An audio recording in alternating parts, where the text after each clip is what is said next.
सो बच्चों एक बार फिर से मैं आपके सामने आ चुका एक नया और अमेजिंग सा वीडियो लेकर के, ठीक है। तो आज की वीडियो में हम लोग पढ़ने वाले पोटेंशियल डिफरेंट एंड इलेक्ट्रोपोटेंशियल सरफेस के बारे में, ठीक है, इक्विपोटेंशियल सरफेस के बारे में।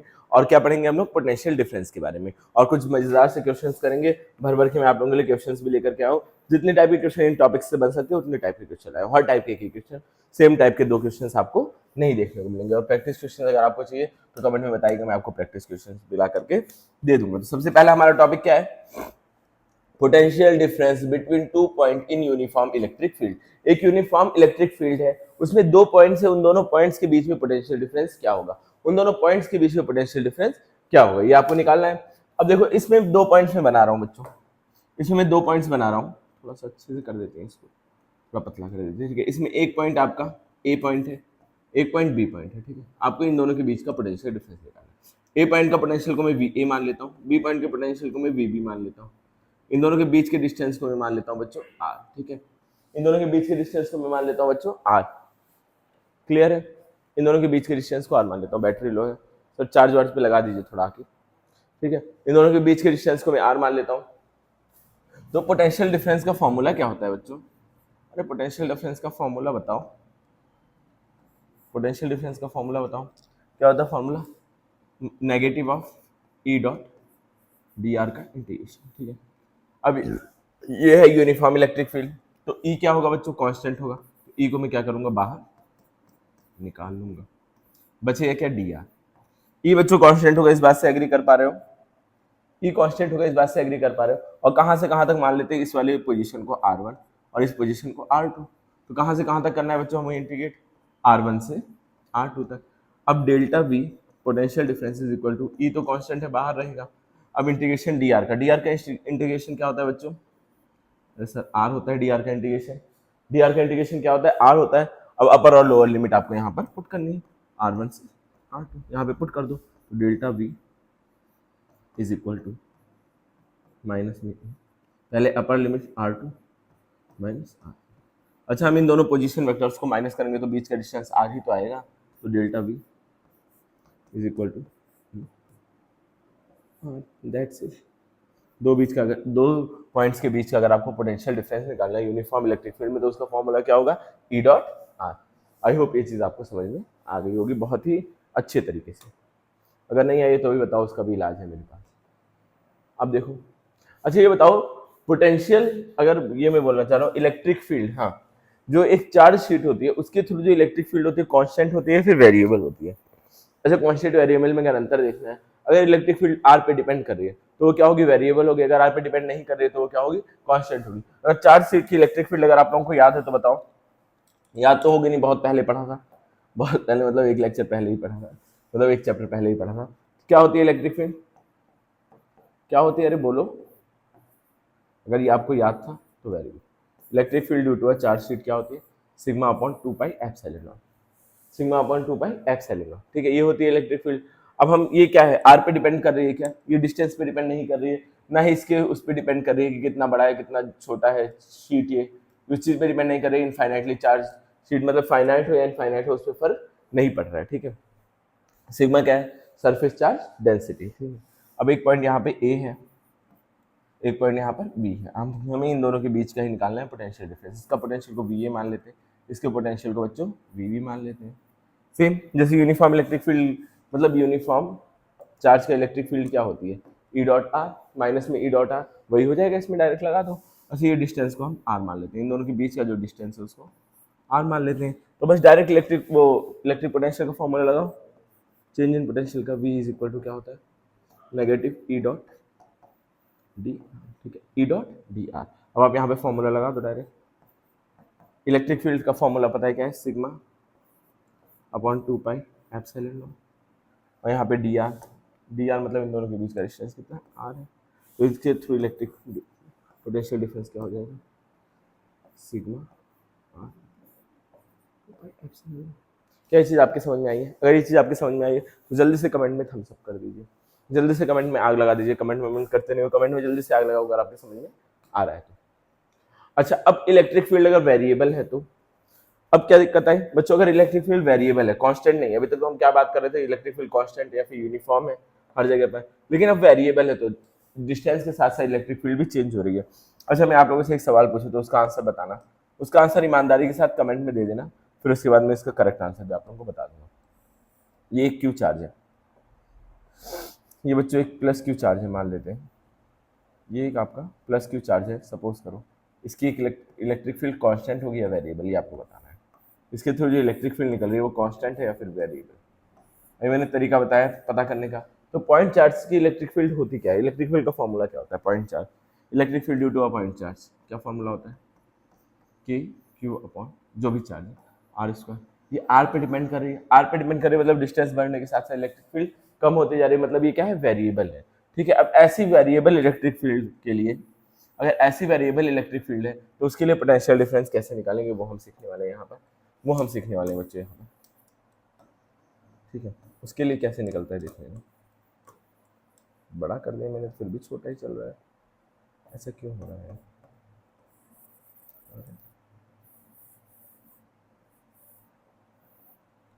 कुछ ग्लिच होगा सॉफ्टवेयर, ठीक है चलो छोटा छोटा करके मिटा लेते हैं। We have a lot of time. मिट जा भाई, मिट जा।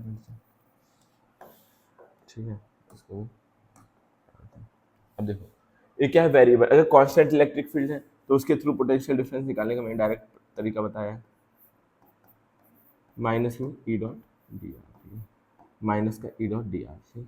और अगर यहीं पर वेरिएबल आ जाए, वेरिएबल इलेक्ट्रिक फील्ड आ जाए तो इसमें क्या होगा, integration of delta we is equal to integration of negative में E dot d are.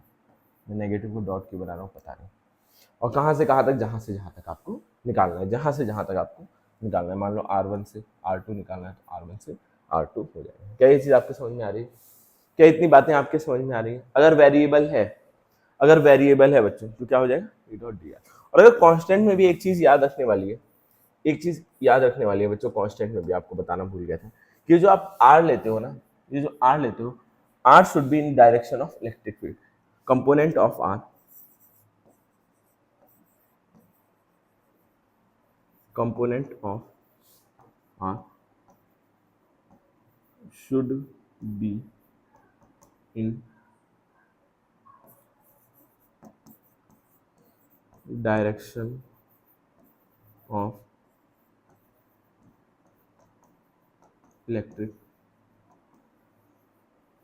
Electric field. जो ये R है उसका डायरेक्शन कहाँ होना चाहिए, ऐसे अगर R टेढ़ा मेढ़ा दे रखा है तो उसके कंपोनेंट ले लो, और कंपोनेंट कहाँ जाना चाहिए, इलेक्ट्रिक फील्ड के डायरेक्शन में जाना चाहिए। मान लो अगर मैं सपोज करो, आप एक बार सपोज करने की कोशिश करना, जैसे ये आपकी इलेक्ट्रिक फील्ड है, यूनिफॉर्म इलेक्ट्रिक फील्ड है, ठीक है, ये बच्चों यूनिफॉर्म इलेक्ट्रिक फील्ड है। अब मैं अगर यहाँ पर ए पॉइंट है, यहाँ पर बी पॉइंट है, इन दोनों के बीच का पोटेंशियल डिफरेंस निकालना है, तो मैं ये जो आर, ये डिस्टेंस आर नहीं लूंगा, आर डिस्टेंस कहाँ लूंगा, इसके डायरेक्शन में लूंगा। आर डिस्टेंस कहाँ लूंगा बच्चों, इसके डायरेक्शन में लूंगा, अदरवाइज क्या होगा, गलत हो जाएगा क्वेश्चन। ठीक है बच्चों, अदरवाइज क्वेश्चन क्या हो जाएगा, गलत हो जाएगा। आपको इसके डायरेक्शन में ही लेना है, उसके अलावा कहीं नहीं लेना है। अभी इस पर मैं एक क्वेश्चन भी करा दूंगा, ये वाला आर नहीं लोगे, इसका कौन सा कंपोनेंट लोगे, अगर मान लो ये थीटा एंगल है तो आप क्या लोगे, आर कॉस थीटा, क्या लोगे बच्चों, आर कॉस थीटा, ये वाला कंपोनेंट लोगे। हमेशा इलेक्ट्रिक फील्ड का ही कंपोनेंट लेना है आपको, ये आर नहीं ले सकते, ये डिस्टेंस आप मेजर नहीं कर सकते। अगर ये डिस्टेंस आप लोगे तो आपका क्वेश्चन क्या हो जाएगा, गलत हो जाएगा। हमेशा आपको क्या लेना है, कंपोनेंट इलेक्ट्रिक फील्ड के डायरेक्शन। ये चीज नोट डाल करके बढ़िया से लिख लेना, ये चीज बच्चों नोट डाल करके बढ़िया से ये चीज लिख लेना, ये नोट बहुत ही इंपॉर्टेंट नोट है, ये बहुत ही इंपॉर्टेंट नोट है, बार बार गड़बड़ हो जाती है इसमें। ठीक है, कांस्टेंट हो या वेरिएबल हो, आपको आर कहाँ होना चाहिए, इलेक्ट्रिक फील्ड के डायरेक्शन में ही होना चाहिए। ये चीज लिख लेना, कहीं अक्सर करके गलत होता है, डायरेक्ट आप आर लिख करके आ जाते हो, आपका क्वेश्चन गलत हो जाता है। अभी मैं कराऊंगा भी क्वेश्चन, और मैं गारंटी ले रहा हूँ 80% बच्चों का गलत होगा, इतना बताने के बाद भी मैं क्वेश्चन कराऊंगा 80% का भी गलत होगा। ठीक है, और गलतियों से सीखोगे अपने, कोई दिक्कत नहीं, गलत हो रहा है तो। R1 से R2, तो ये variable due to variable electric field, ये potential difference due to a variable electric field, ये होता है फॉर्मूला। अब जैसा भी जो भी है इंटीग्रेट आपको करना पड़ेगा, इलेक्ट्रिक फील्ड जिस चीज़ की, जिसके भी बारे में पूछा गया वैसे इंटीग्रेट कर देना। मैं करा के दिखा दे रहा हूँ, करा के दिखा दे रहा हूँ। ठीक है, ये होता है electric field due to a variable electric, मतलब electric potential due to a variable electric field, ये होता है। क्योंकि ई भी साथ में पिसेगा, क्योंकि ई भी वेरिएबल है, ई कांस्टेंट है नहीं, तो ई भी साथ में ही पिसेगा। ठीक है, अब देखो electric potential difference between 2 point due to a infinite line charge. Infinite line charge की वजह से इलेक्ट्रिक फील्ड आपको बतानी है। अच्छा, पहले भी हमने पढ़ा था फाइनाइट लेंथ वाले के थ्रू निकाला था लास्ट लेक्चर में, electric field due to finite line charge, ऐसे लेटा हुआ था वो। इस बार जो लाइन चार्ज है वो बैठा रहेगा, ऐसे करा, ऐसे करके क्या होगा बच्चे, ऐसे रहेगा। इसके थ्रू आपको पोटेंशियल डिफरेंस निकालना है, ठीक है। इसको फिल कर देते, इसमें चार्ज भरा हुआ है, ठीक है। ये इनफाइनाइट लंबा है। कैसा लंबाई है इसकी? इनफाइनाइट लंबा है। अरे ठीक है भाई, तो इनफाइनाइटली लॉन्ग है, इनफाइनाइटली लॉन्ग है। इसकी कोई लेंथ फिक्स नहीं है, इनफाइनाइट लंबा है। ये दिख रहा होगा आप लोगों को, इनफाइनाइटली लंबा है। अब इससे एक डिस्टेंस r दे रखा है, r1 दे रखा है, और एक डिस्टेंस r2 दे रखा है। इन दोनों जगह पे मुझे क्या निकालना है? इलेक्ट्रिक फील्ड, मतलब इन दोनों जगह का पोटेंशियल डिफरेंस निकालना है। अच्छा, अब इन दोनों का जो बीच का डिस्टेंस है वो क्या हो जाएगा? r मान लेते हैं, ठीक है। अच्छा, अब इसकी बताओ इलेक्ट्रिक फील्ड कांस्टेंट है या फिर वेरिएबल है? इसकी बच्चों इलेक्ट्रिक फील्ड कांस्टेंट है या फिर वेरिएबल है, ये बताइए जल्दी से। Electric field due to a infinitely large, क्या लिखा है? Electric field due to a infinite line charge constant है या फिर वेरिएबल है, ये बताओ जल्दी से। कांस्टेंट होगी या फिर वेरिएबल होगी, ये बताओ। तो जाहिर सी बात है वेरिएबल होगी, क्योंकि electric field due to a infinite line charge क्या होता है? E is equal to 2k lambda upon r, यही होता है। आर पे डिपेंड कर रहा है, आर का फंक्शन है ई, मतलब कि ये क्या है? वेरिएबल है बच्चों। ये चीज़ तो याद ही होगी ना, याद नहीं है तो फॉर्मूला याद करना साथ साथ में शुरू कर दो। आपको फिजिक्स में भी थोड़ी चीज़ें याद करनी पड़ेंगी, अगर अच्छे डेरिवेशन किया तो याद नहीं करना पड़ेगा वैसे, लेकिन याद थोड़ा बहुत कर लो चीज़ों को। कितने दिन तक, मतलब समझ करके, समझने वाली चीज़ें हैं मैं मानता हूँ, लेकिन अगर आप याद नहीं करोगे तो चीज़ें आप लोगों के लिए प्रोसेस बहुत टफ हो जाएगी। अब इसको डेराइव करके बार बार थोड़ी निकालोगे, बार बार डेराइव करके नहीं निकाल पाओगे, तो चीज़ों को थोड़ी बहुत याद करना भी शुरू कर दो साथ साथ में, ठीक है। तो ये होती है इलेक्ट्रिक फील्ड। अब मुझे अगर निकालना है तो फॉर्मूला क्या है? Delta we is equal to integration of, कहाँ से कहाँ? R1 से R2 तक, नेगेटिव में E dot d r. Clear है ये चीज़? तो delta we is equal to क्या हो जाएगा? ई की जगह पे ई की वैल्यू रख देते हैं। ई की वैल्यू क्या है? 2k लैम्डा अपॉन में आर डी आर। अब जो जो चीज़ें कांस्टेंट है उनको बाहर निकाल लो, जो जो चीज़ें कांस्टेंट है बाहर निकालो। 2k लैम्डा कांस्टेंट है, माइनस 2k लैम्डा बाहर आ जाएगा। यहाँ पे क्या हो जाएगा? R1 से R2, 1 अपॉन आर दिया। 1 अपॉन आर का इंटीग्रेशन क्या होता है? जल्दी से बताओ, 1 अपॉन आर का इंटीग्रेशन क्या होता है?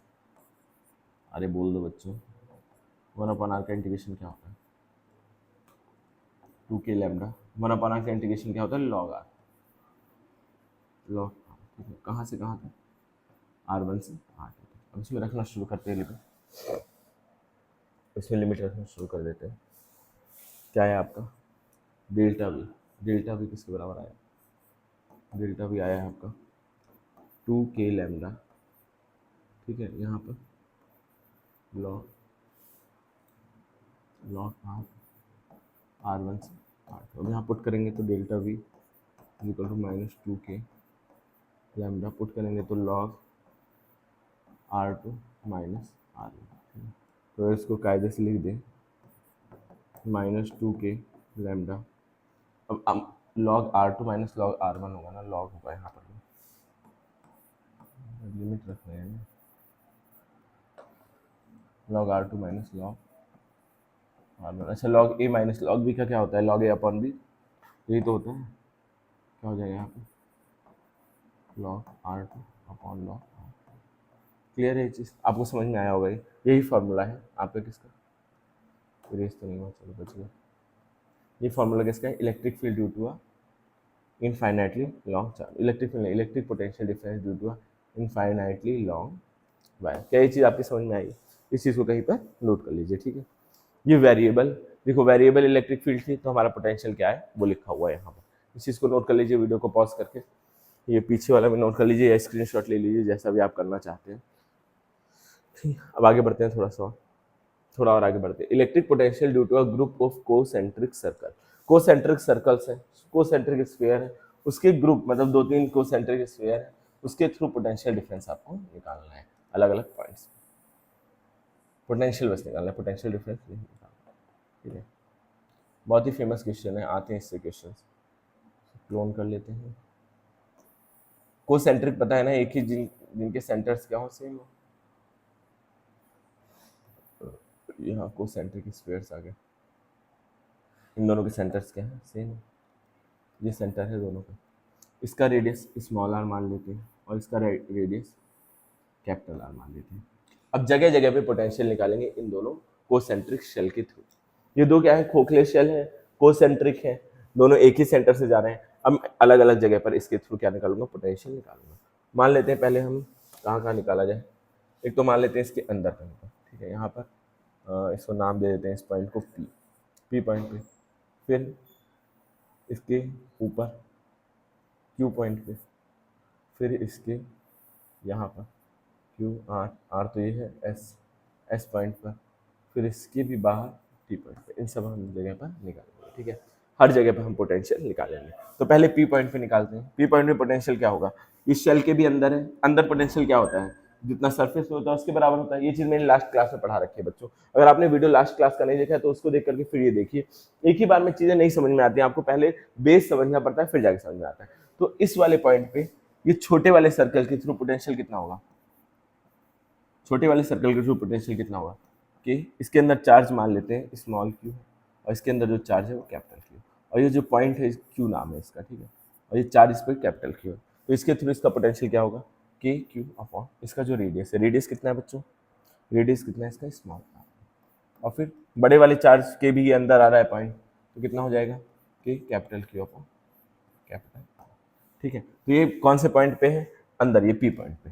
अब देखो पी के बाद क्यू पॉइंट पे देखते हैं, क्यू पॉइंट पे, क्यू पॉइंट पे पोटेंशियल कि इसके थ्रू, छोटे वाले के थ्रू अगेन सेम ही होगा, और बड़े वाले के अंदर आ रहा है तो फिर से क्या हो जाएगा कि क्यू अपॉन। क्या इतनी बात आपको समझ में आ रही है, क्या इतनी बात बच्चों समझ में आ रही है।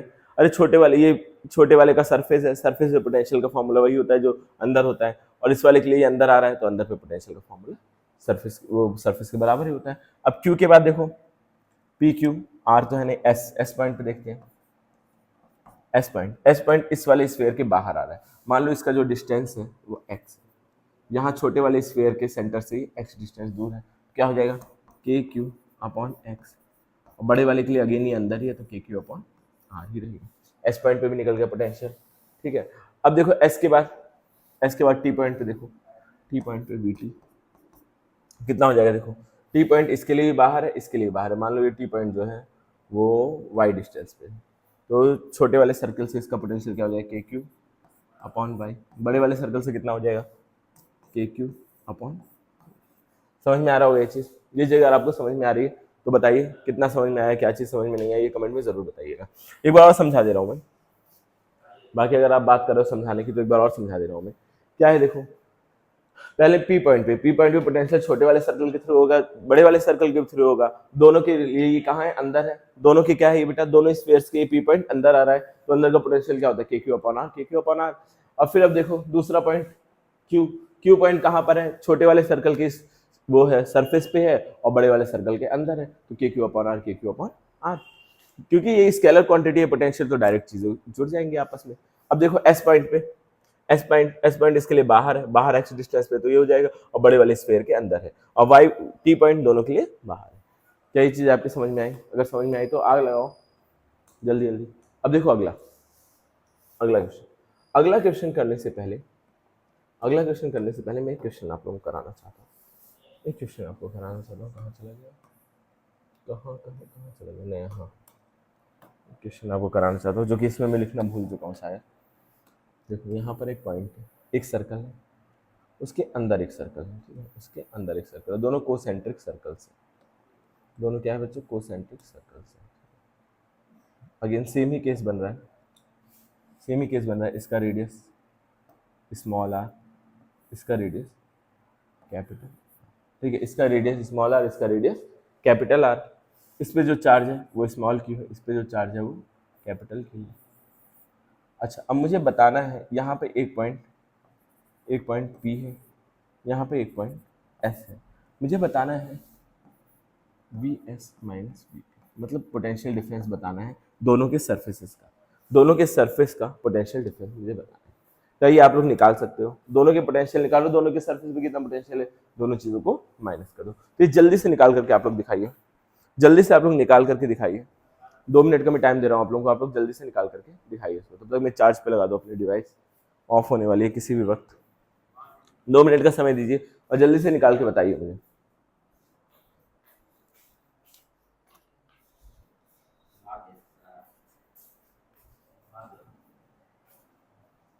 जल्दी से निकालिए, बस 1 सेकंड का टाइम दीजिए मुझे।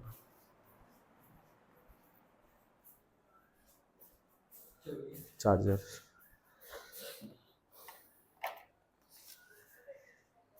देखो, इसको निकालना तो टफ नहीं है, इसको निकालना तो बड़ा आसान है, लेकिन टफ क्या चीज, वो निकालना तो बड़ा आसान है, लेकिन इसमें काम की क्या चीज है, इसका जो रिजल्ट आ रहा है, इसको निकालने के बाद जो आपका रिजल्ट आ रहा है वो बड़ा काम का है। ठीक है, ये बात याद रखना, जिसका रिजल्ट आएगा वो बड़े काम का होगा हमारे।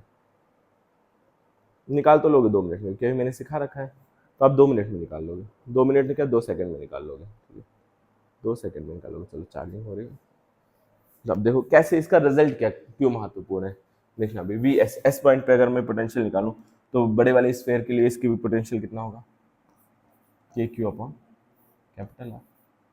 ठीक है, अब छोटे वाले से इसका पोटेंशियल कितना होगा, आर डिस्टेंस पे है, आर डिस्टेंस पे है तो क्या हो जाएगा, प्लस के small Q upon capital R. ठीक है, अब पी पे अब मैं निकालूं पोटेंशियल, पी पे बड़े वाले स्फीयर के थ्रू कितना होगा, के कैपिटल क्यू अपॉन आर, क्योंकि अंदर आ रहा है स्फीयर के, और इसके थ्रू कितना होगा, अगेन के क्यू अपॉन स्मॉल आर। ठीक है, अब अगर मैं V S minus V P निकालूँ, दोनों को माइनस करूँ तो ये क्या हो जाएगा, के क्यू अपॉन आर प्लस के Q upon are minus k Q upon इससे कट जाएगा। अब यहाँ एक ध्यान देने वाली बात ये है कि जो पोटेंशियल डिफरेंस है दो कोसेंट्रिक सर्कल्स का, वो डिपेंड ही नहीं करता है बाहर वाले स्फीयर पे कितना चार्ज है, वो बस खाली डिपेंड किस पे करता है, अंदर वाले स्फीयर पे कितना चार्ज है। ठीक है, ये चीज़, ये रिजल्ट आपका याद रखने वाली चीज़ है। अभी इस पे हम लोग क्वेश्चन करेंगे, अभी हम इस पे क्वेश्चन करेंगे। लिखना potential difference between surfaces of, यहाँ पर लिख लेना नोट डाल। देखो इसमें कैपिटल क्यों नहीं आ रहा है, मतलब ये जो पोटेंशियल डिफरेंस है दोनों सर्फेस के बीच का, वो डिपेंड ही नहीं कर रहा है अंदर वाले चार्ज पे, डिपेंड ही नहीं कर रहा, मतलब बाहर वाले चार्ज पे डिपेंड ही नहीं कर रहा, बस खाली डिपेंड किस पे कर रहा है, अंदर कितना चार्ज रखा हुआ है, अंदर वाले सर्कल पे कितना चार्ज रखा हुआ है। कितना खूबसूरत रिजल्ट है, ये रिजल्ट बच्चों याद करने वाला है, ये रिजल्ट है याद करने वाला है। अगर मैं इस रिजल्ट को एक्सप्लेन करने लगूँ तो थोड़ा सा कॉम्प्लिकेटेड हो जाएगा, तो आप इस रिजल्ट के एक्सप्लेनेशन पे ध्यान ना दे करके आपके लिए जितनी चीज़ें काम की हैं वो चीज़ याद रखो, इस रिजल्ट को याद रखो। ठीक है, इस रिजल्ट को याद रखो, समझ में आ रहा हो थोड़ा बहुत, इस रिजल्ट को याद रखना। अब देखो मैं यहाँ पर नोट डाल करके लिख दे रहा हूँ, potential difference P D between two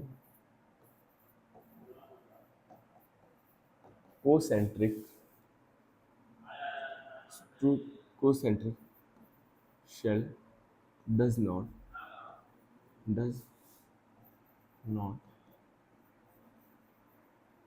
depends upon how much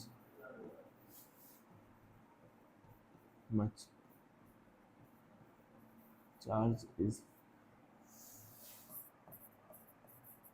carried by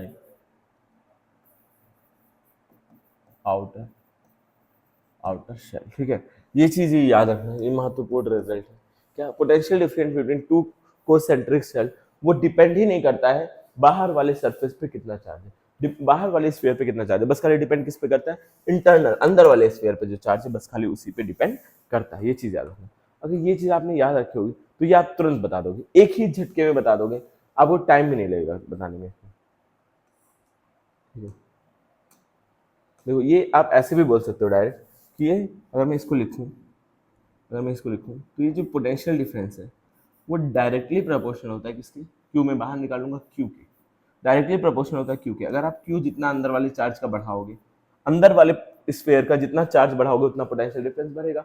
अगर आपने डबल कर दिया चार्ज को तो पोटेंशियल डिफरेंस डबल हो जाएगा अंदर वाले चार्ज को, अगर 4 टाइम्स कर दिया तो पोटेंशियल डिफरेंस 4 टाइम हो जाएगा, अगर 5 टाइम कर दिया तो पोटेंशियल डिफरेंस 5 टाइम हो जाएगा, डायरेक्टली प्रोपोर्शनल होता है चार्ज के। अब अगर इतनी चीजें बताने के बाद भी अगर ये आपका आंसर नहीं आता है तो लानत है आप पे, अगर इतना बताने के बाद भी आपका आंसर नहीं आता है तो बहुत दिक्कत की बात है, ये अब तो ये आंसर आपको पढ़ते ही निकाल लेना है, इसमें कुछ सॉल्व वॉल्व नहीं करना है, एक झटके में बस खट से टिक लगा दो, खत्म कहानी।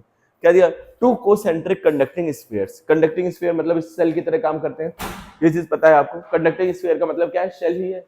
Concentric conducting sphere of radius r and 2r are carrying charges q and -2 q respectively. If the charge on inner sphere के चार्ज को डबल कर दिया जाए, then potential difference between two sphere will be, अगर अंदर वाले charge को double कर दिया जाए तो पोटेंशियल डिफरेंस क्या होगा दोनों के बीच का।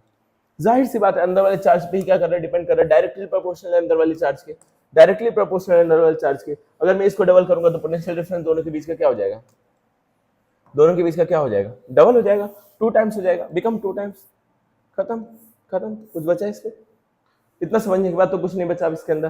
कितना खूबसूरत क्वेश्चन था ये वाला, बता दो सेम क्वेश्चन नहीं है, ये बात मत सोचना कि ये सेम क्वेश्चन है। अब क्या दे रखा है, two concentric conducting sphere of radius r and 2r are carrying charges q and minus respectively. The charge on outer sphere के चार्ज को डबल कर दिया जाए।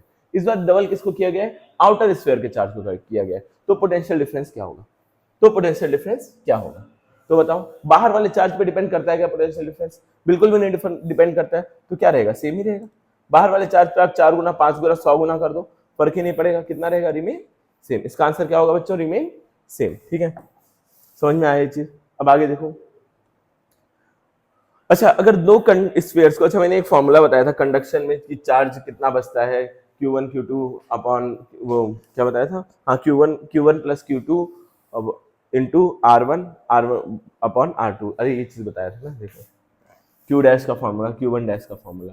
अगर मतलब दो स्फीयर्स को कनेक्ट किया है साथ में तो उस पर कंडक्शन के टाइम कितना चार्ज होगा दोनों स्फीयर्स पे, वो निकालने का तरीका मैंने क्या बताया था, Q1 dash is equal to Q1 plus Q2, Q1 plus Q2 R1 plus R2। और मैंने क्या बोल दिया था, ये चीज बस खाली अभी आप लिख लो, फॉर्मूला, इसका डेरिवेशन आगे है, इसका डेरिवेशन आगे है, ये चीज मैंने बताई थी कि नहीं बताई थी। अब आज हम इस डेरिवेशन को करेंगे। अब मैं बस खाली डेरिवेशन नहीं कराऊंगा, इस पे क्वेश्चंस नहीं कराऊंगा, क्योंकि इस पे क्वेश्चंस आपने इनफाइनाइट तो नहीं कह सकते, बहुत सारे क्वेश्चंस आपने कर रखे हैं, कहाँ पर, अपने पिछले चैप्टर में कंडक्शन में बहुत सारे क्वेश्चन कर रखे हैं। तो इस फॉर्मूले का मैं डेरिवेशन बताऊंगा बस खाली आप लोगों को, और एक कॉन्सेप्ट है छोटा सा, ये कॉन्सेप्ट पे हम क्वेश्चन भी करेंगे, सारी चीजें करेंगे, बस देखो देखते रहना।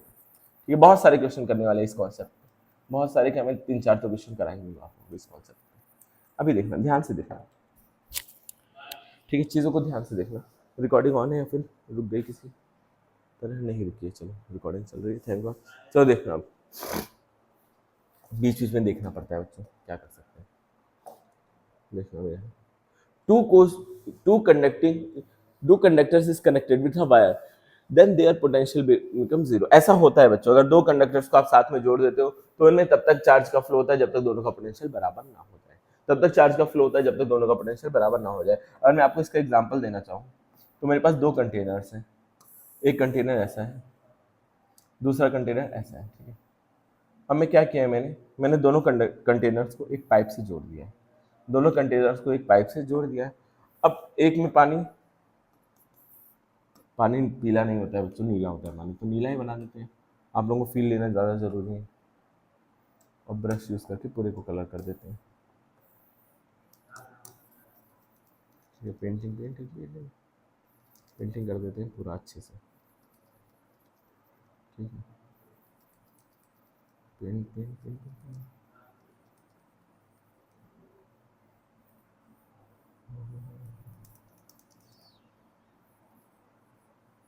पूरे को हमने कर दिया पेंट, ठीक है। टू इसको पेंट किया, मतलब इसमें पानी भरा हुआ है इतना और इसमें पानी भरा हुआ है इतना। अब दोनों को अगर मैंने जोड़ दिया, पानी पीला हो गया इसका, मैंने इन दोनों को साथ में बच्चों जोड़ दिया, इन दोनों को अगर साथ में जोड़ दिया तो इन दोनों में पानी का फ्लो होगा, वाटर फ्लो होना शुरू होगा। और पानी कब तक फ्लो होगा, जब तक दोनों में क्या हो जाए, सेम हाइट तक पानी ना आ जाए। तो वाटर कब तक फ्लो होगा, तब तक तो फ्लो नहीं होगा ना कि जब तक दोनों में पानी की क्वांटिटी बराबर हो जाए, तब तक फ्लो होगा जब तक दोनों का पोटेंशियल, मतलब दोनों क्या हो जाए, बराबर हाइट पे ना आ जाए, तब तक फ्लो होता है। ऐसे ही चार्जेस का भी होता है, अगर दो कंडक्टिंग स्फीयर्स को आपने साथ में जोड़ा है तो वो उसमें करंट, उसमें चार्जेस का फ्लो तब तक चलता है जब तक कि दोनों का पोटेंशियल बराबर ना हो जाए, मतलब दोनों का पोटेंशियल आपस में बराबर हो जाता है, ठीक है।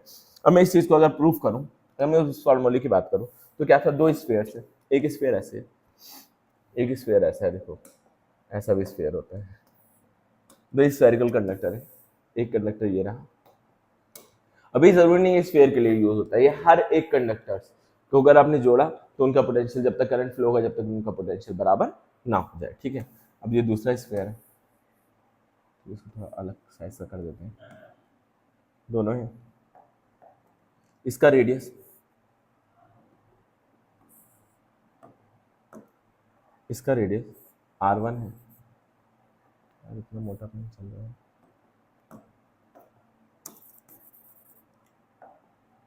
इसका रेडियस बच्चों r1 है, इसका रेडियस आपका r2 है, इस पे जो चार्ज है वो q1 है, इस पे जो चार्ज है वो q2 है, इस पे जो चार्ज है वो q2 है।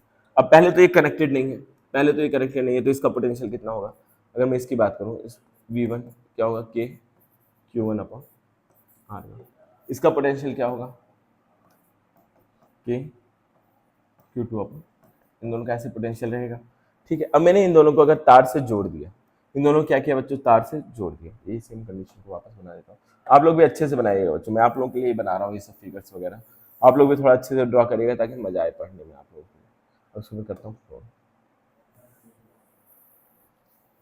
अब मैंने इन दोनों को तार से जोड़ दिया बच्चों।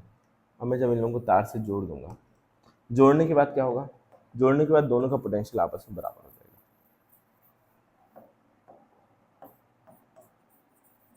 जोड़ने के बाद की कंडीशन बता रहा हूँ, जोड़ने के बाद मान लेते हैं कि जो इस पे चार्ज है वो क्यू डैश आ जाए, यहाँ पर जब मैंने जोड़ दिया तो चार्जेस दोनों में चेंज हो गए, चार्जेस का फ्लो होगा, एक में बढ़े, किसी में बढ़ेगा किसी में घटेगा। तो मान लेते हैं इस पे जो चार्ज आया है Q1 डैश आया है, इस पे जो चार्ज आया है वो Q2 डैश आया है, Q2 डैश आया है, ठीक है। अब इसका जो पोटेंशियल होगा V1 डैश वो क्या हो जाएगा, कि Q1 dash upon R1, radius change थोड़ी होगा, रेडियस चेंज नहीं होगा, इसमें रेडियस चेंज नहीं होगा, रेडियस चेंज नहीं होगा इसमें, ठीक है। रेडियस का तो चेंज आप कर ही नहीं सकते हो। और V2 क्या हो जाएगा, V2 डैश के Q2 अपॉन R2, ठीक है, ये हो जाएगा। अब ये दोनों मैंने क्या अभी एक स्टेटमेंट बताई थी कि जब दो कंडक्टर्स को आप साथ में जोड़ते हो तो उनका पोटेंशियल आपस में क्या हो जाता है, बराबर हो जाता है। तो वही चीज मैं लिखूंगा, वही चीज लिखूंगा कि V1 डैश जो है वो बराबर होगा V2 डैश के। अब V1 डैश कितना आ गया है, k Q1 dash upon R1 is equal to k Q2 dash upon, आया समझ में कि नहीं, इतना समझ में आया होगा। R2 को मैं ऊपर के लिख रहा हूँ, ठीक है, दिमाग मेरा हो रहा है हैंग, समझ आया। अब law of conservation of charge क्या बोलता है, जो इन लोगों के पास इनिशियल चार्ज था Q1 प्लस Q2, वो बाद में भी उतना ही चार्ज होगा मिला करके, बाद में भी चार्ज बच्चों कितना होगा उतना ही होगा। ये law of conservation of charge बताता है Q2 डैश, ये बताता है law of conservation of charge. अब मैं यहाँ से अगर Q1 की वैल्यू निकालना चाहूँ, K से K कट जाएगा, ये चीज़ अलग से लिखते हैं, इस चीज़ को थोड़ा मैं नीचे कर दूँगा देखिए,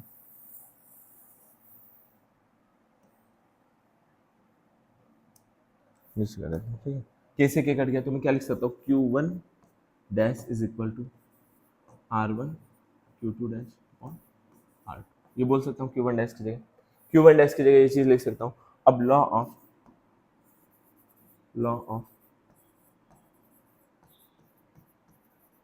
conservation of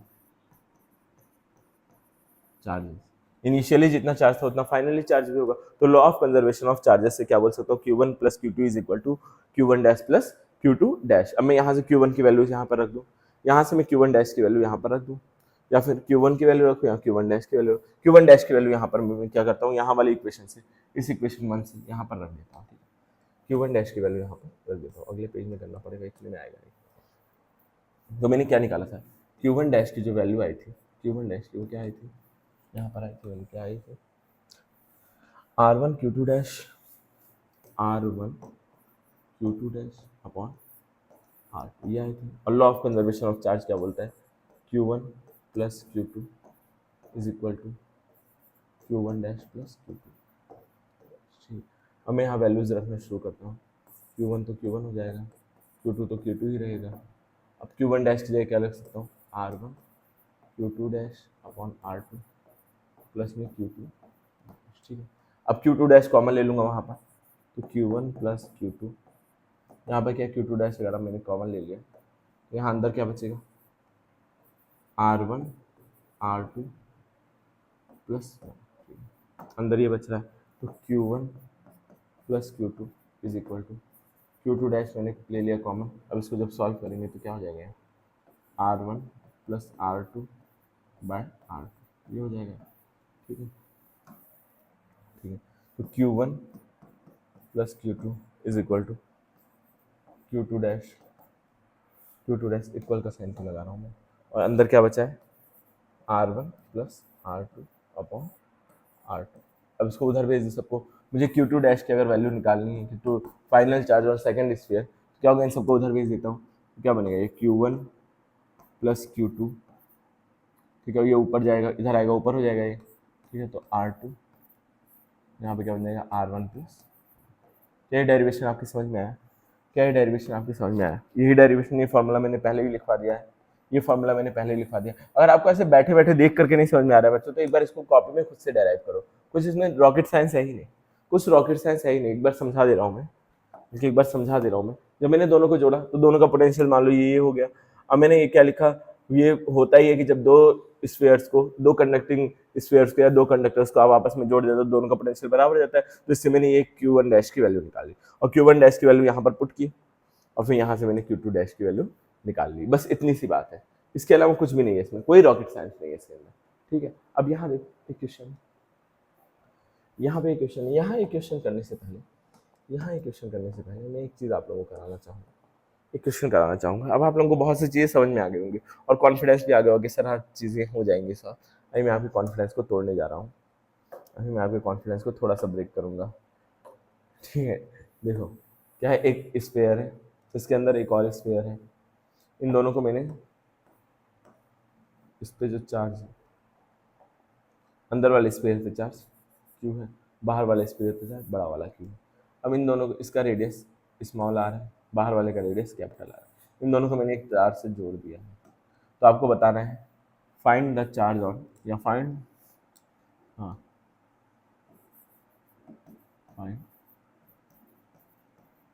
charge on inner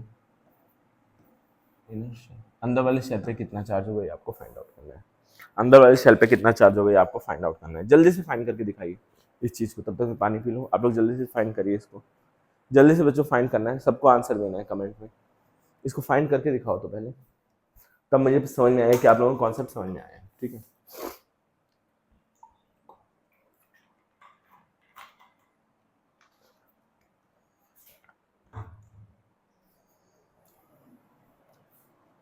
जल्दी जल्दी जल्दी, पॉज मत करिएगा वीडियो को बिना पॉज किए सॉल्व करके दिखाओ, मज़ा तो उस चीज़ में है। वीडियो पॉज कर दोगे तो मज़ा नहीं आएगा, मेरी बातें नहीं सुन पाओगे। तो वीडियो को बिना पॉज किए सॉल्व करो, जल्दी से सॉल्व हो ही गया होगा, आप सॉल्व ऑलमोस्ट कर ही लिया होगा आप लोगों ने सॉल्व। ठीक है, जिसको आता था उसने कर लिया होगा।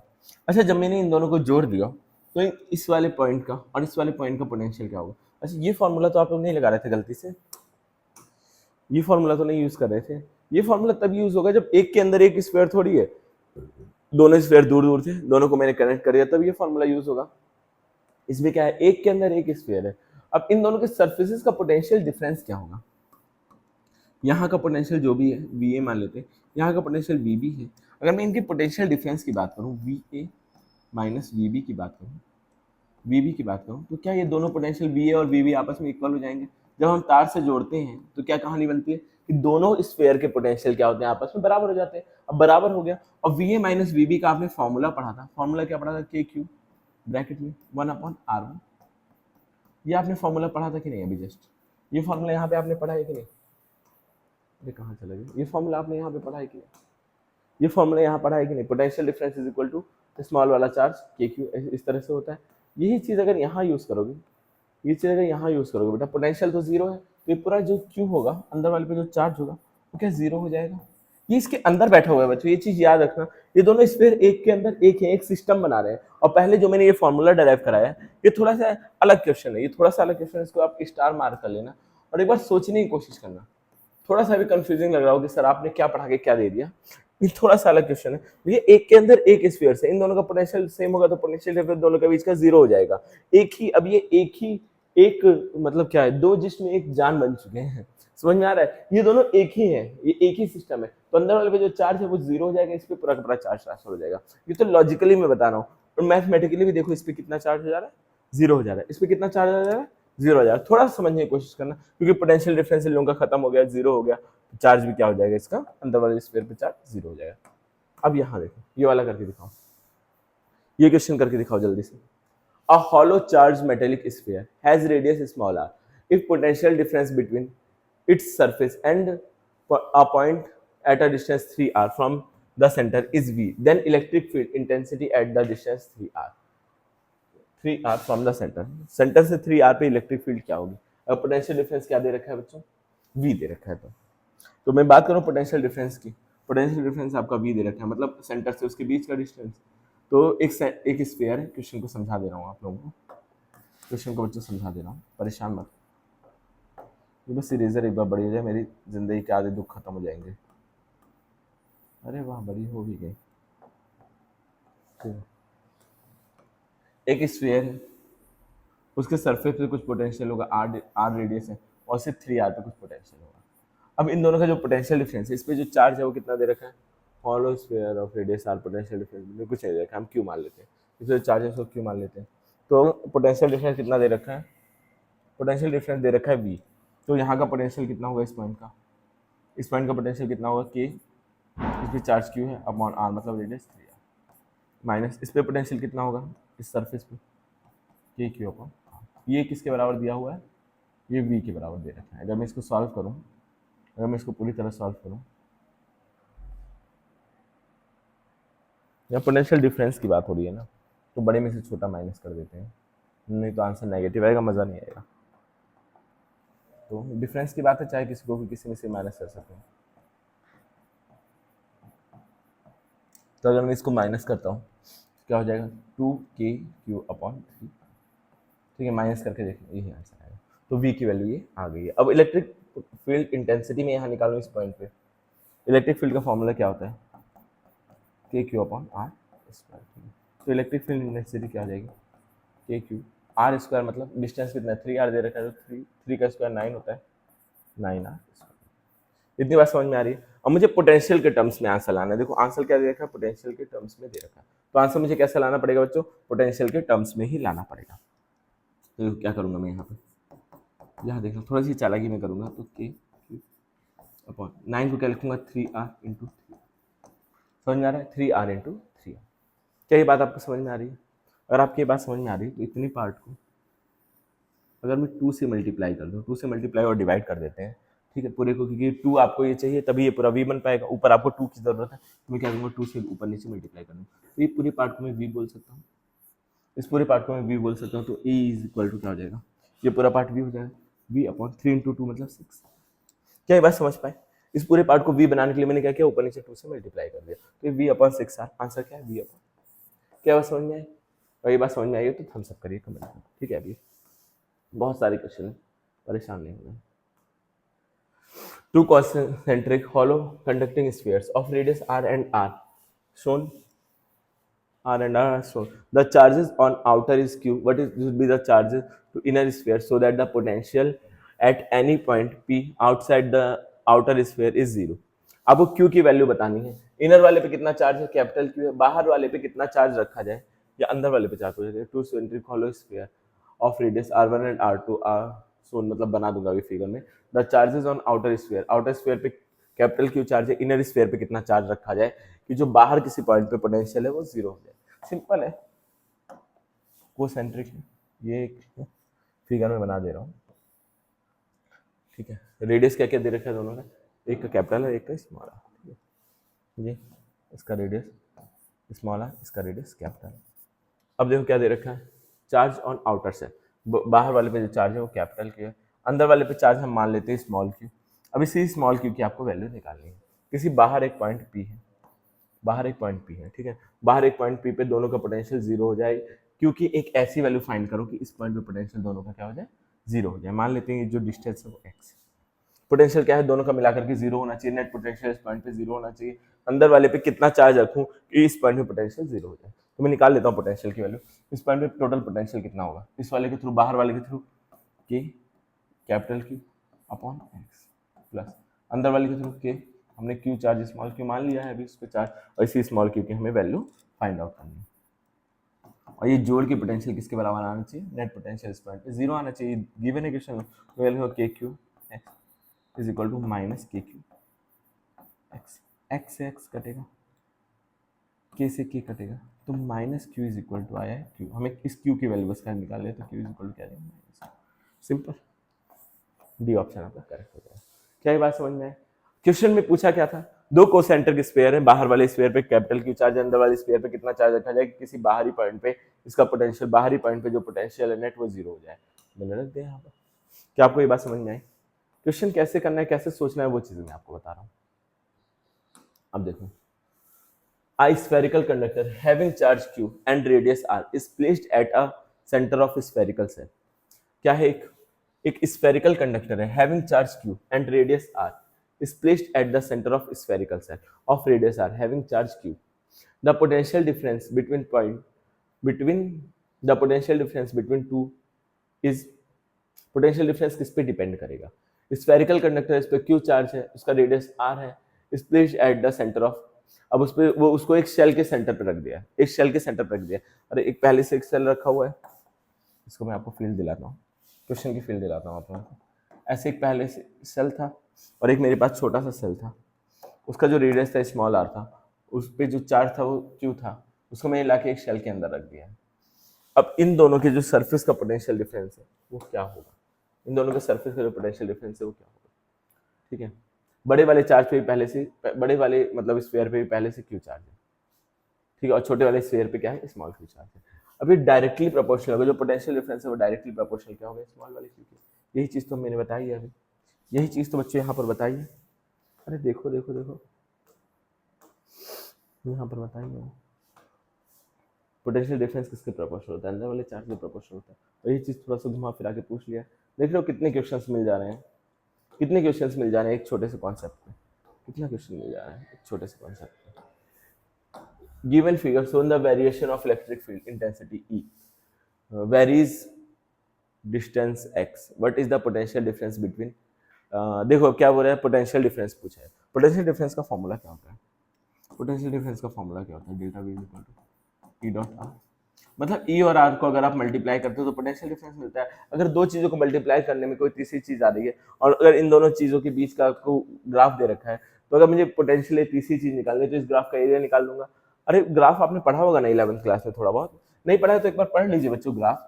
तो क्या होगा, इन दोनों का अगर प्रोडक्ट करके ये चीज आ रही है तीसरी फिजिकल क्वांटिटी, तो क्या होगा, इसका मैं एरिया निकालूंगा, और एरिया कहाँ से कहाँ तक का उसका निकालूंगा, 2 से 6 के बीच का, 2 से 6 के बीच का मतलब ये वाला एरिया निकालूंगा, ये वाला एरिया निकालूंगा। लाइट बंद हो गई, लाइट इज इंपॉर्टेंट बच्चों, बंद बंद मत हो भाई, चल जा थोड़ी देर, थोड़ा लेक्चर और बचा है, कहाँ चला दे, फिर मैं तो ऐसे ही कर दूंगा, ठीक है। तो ये वाला आप एरिया निकाल लो, सिंपल सिंपल, बस एरिया निकाल लो ये वाला।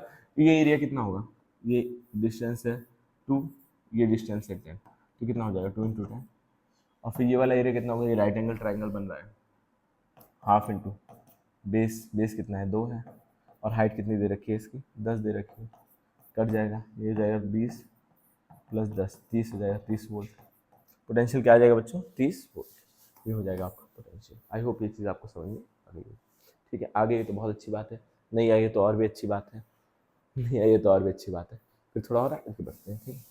अगले क्वेश्चन की तरफ बढ़ते हैं, अगला टॉपिक है, ठीक है।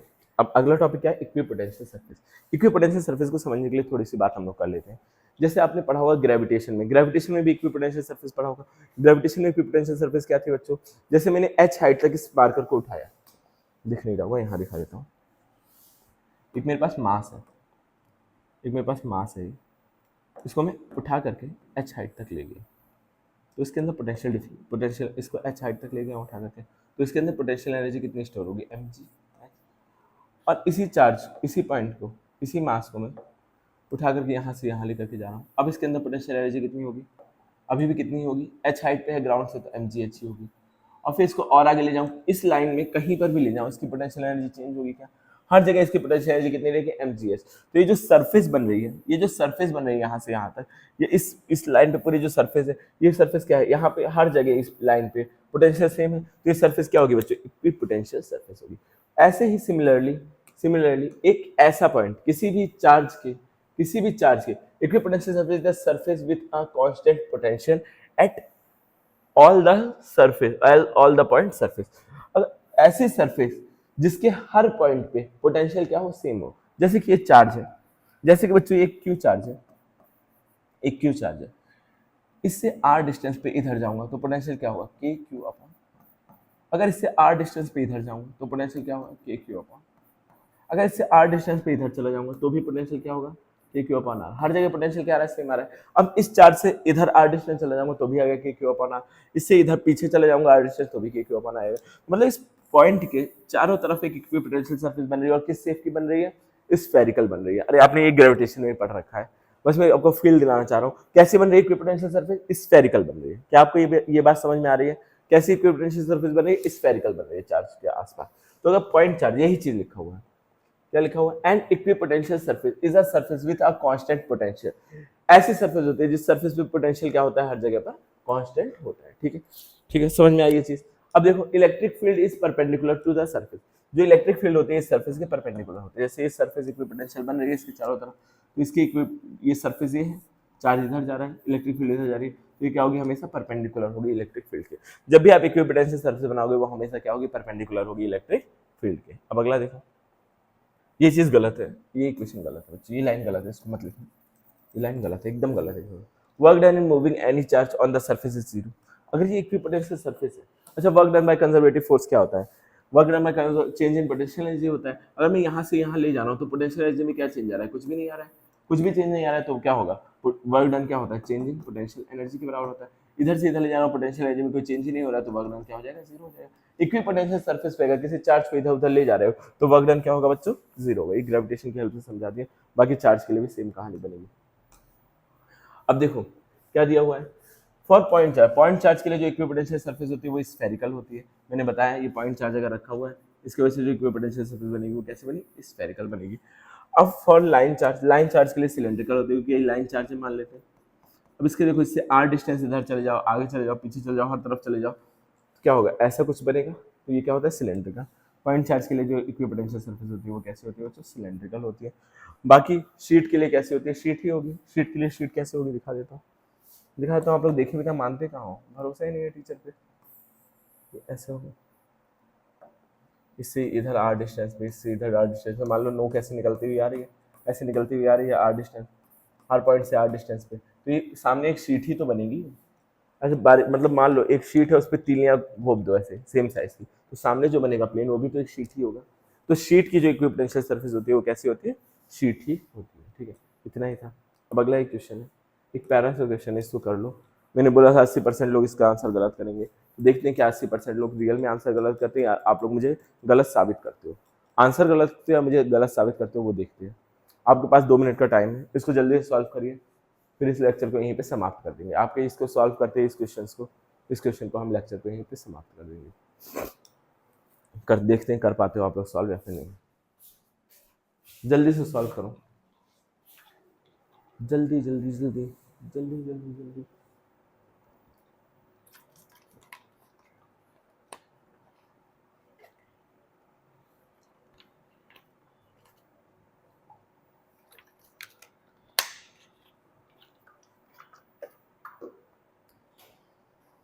इसमें क्या हो रहा है, इक्विपोटेंशियल वाला भी कॉन्सेप्ट यूज हो जा रहा है। और क्या यूज हो जा रहा है बच्चों, इक्विपोटेंशियल सरफेस वाला भी कॉन्सेप्ट यूज हो रहा है। बाकी आपका इलेक्ट्रिक फील्ड वाला भी, electric field due to uniform electric field, मतलब electric potential due to uniform electric field वाला भी कॉन्सेप्ट यूज हो जा रहा है। दो दो कॉन्सेप्ट एक साथ यूज हो रहे हैं, एक ही तीर से दो निशाने हो जा रहे हैं, एक तीर से दो निशाने हम कर रहे हैं। अब करके दिखाओ इसको। ठीक है, आई होप आपने कर लिया होगा, नहीं भी किया होगा तो आप कर लेना, छाप लेना जल्दी और कमेंट में लिख देना सर हमने कर लिया है। अब देखो ये सब क्या है, यहाँ 40 वोल्ट है, ये 30 वोल्ट है, ये 20 वोल्ट है, मतलब ये जो लाइन है वो किसी एक इक्विपोटेंशियल सरफेस को डिनोट कर रही है। ये भी एक इक्विपोटेंशियल सरफेस को दिखा रही है, ये भी क्या कर रही है बच्चे, इक्विपोटेंशियल सरफेस को, ये भी क्या कर रही है, इक्विपोटेंशियल सरफेस को दिखा रही है। तो इक्विपोटेंशियल सरफेस से जो इलेक्ट्रिक फील्ड का डायरेक्शन होता है वो क्या होता है, परपेंडिकुलर होता है। मतलब ये इक्विपोटेंशियल सरफेस है, इससे जो एंगल बनेगा वो कितना बनेगा, 90 डिग्री बनेगा। क्या ये बात समझ पा रहे हो, इक्विपोटेंशियल और इलेक्ट्रिक फील्ड का बीच का एंगल क्या होता है, 90 डिग्री होता है। एक electric field is perpendicular to the surface, equipotential surface के हमेशा क्या होती है, इलेक्ट्रिक फील्ड परपेंडिकुलर होती है। तो अब पूछा एक्स एक्सिस के साथ कितना एंगल बनाएगा, इलेक्ट्रिक फील्ड एक्स एक्सिस के साथ कितना एंगल बनाएगा, यही पूछा है ना। डायरेक्शन ऑफ इलेक्ट्रिक फील्ड, मतलब एक्स एक्सिस पर कितना एंगल बनाएगी। ये 90 है, ये 35 है, तो ये एक्स एक्सिस है, ये इलेक्ट्रिक फील्ड जा रही है बच्चों, ये देखो जाते हुए दिख रही है इलेक्ट्रिक फील्ड, तो ये एंगल कितना हो जाएगा 45 डिग्री, मतलब 45 में से इन्हीं दोनों में से कोई एक आंसर सही होगा। ये आंसर गलत हो गया, ये आंसर गलत हो गया। अब कितनी होगी इलेक्ट्रिक फील्ड, ये निकालने के लिए क्या करना पड़ेगा, ये सारे सबके बीच का जो पोटेंशियल डिफरेंस है डेल्टा वी वो कितना दे रखा है, 10-10 वोल्ट दे रखा है। तो हमारी इलेक्ट्रिक फील्ड का फॉर्मूला क्या होता है, पोटेंशियल का फॉर्मूला क्या होता है, ई dot d are minus E dot d are. तो मैं पोटेंशियल की बात करूँ, अगर इलेक्ट्रिक फील्ड की बात करूँ तो delta we upon D R हो जाएगा। मैग्नीट्यूड की बात हो रही है, मान लो यहाँ पे मैग्नीट्यूड ऑफ इलेक्ट्रिक फील्ड की बात हो रही है, लिखा है ना, मैग्नीट्यूड बस निकाला, तो पॉजिटिव नेगेटिव से कोई फर्क नहीं पड़ना चाहिए, ठीक है, ये हो जाएगा, ठीक है। अब आपको इलेक्ट्रिक फील्ड डेल्टा वी कितना दे रखा है, 10 दे रखा है, डेल्टा वी कितना दे रखा है बच्चों, 10 दे रखा है, और ये डिस्टेंस कितना दिया हुआ है, डिस्टेंस कितना दे रखा है, डिस्टेंस कितना दिया हुआ है बच्चों बताना, ये डिस्टेंस तो एक एक का है, एक यूनिट डिस्टेंस है, लेकिन क्या हम इस डिस्टेंस को लेते हैं, बिल्कुल भी नहीं लेते हैं इस डिस्टेंस को। हम डिस्टेंस कौन सा लेते हैं, डिस्टेंस का ऐसा कंपोनेंट लेते हैं, थोड़ा सा कॉम्प्लेक्स है क्वेश्चन और थोड़ा सा एडवांस लेवल का क्वेश्चन है। तो ये डिस्टेंस जो हमें लेना है, ये वाला डिस्टेंस नहीं लेना है हमें, डिस्टेंस कहाँ लेना है, यहाँ पर लेना है, इलेक्ट्रिक फील्ड के डायरेक्शन में। ये एंगल कितना बन रहा है, 45 बन रहा है, हमें ये वाला कंपोनेंट लेना है, मतलब क्या लेना है, कॉस, ये 1 है डिस्टेंस, 1 cos 45, ठीक है। तो मैं डिस्टेंस कौन सा लूंगा, तो डेल्टा वी कितना दे रखा है, अब यहाँ पे इसको सॉल्व करूँ डायरेक्ट, तो डेल्टा वी कितना दे रखा है, डेल्टा वी पहले से, delta we is equal to D R, यही होता है इलेक्ट्रिक फील्ड का मैग्नीट्यूड की बात हो रही है। तो E इज इक्वल टू क्या हो जाएगा, डेल्टा वी कितना है 10 है, और डी आर कितना दे रखा है 1 cos 45। cos 45 की वैल्यू क्या होती है, cos 45 की वैल्यू क्या होती है, 1 अपॉन रूट 2 को ऊपर पहुंचा तो E इज इक्वल टू क्या हो जाएगा 10 हो गया, 10 रूट 2 कौन सा ऑप्शन है, ये एंगल हमने निकाल लिया था 10 रूट 2, ये आपका आंसर हो गया साथ। तो आई होप ये वीडियो आपको पसंद आया होगा। अगर ये क्वेश्चन आपको नहीं समझ में आया तो क्या करना है, एक बार कमेंट लिख देना, मैं नेक्स्ट क्लास में इस क्वेश्चन को एक बार डिस्कस कर लूँगा। तो आई होप आपको ये वीडियो पसंद आया होगा, पसंद आया तो वीडियो को लाइक कर दीजिए और चैनल को सब्सक्राइब कर लीजिए। मिलते हैं नेक्स्ट वीडियो में, थैंक यू फॉर वॉचिंग।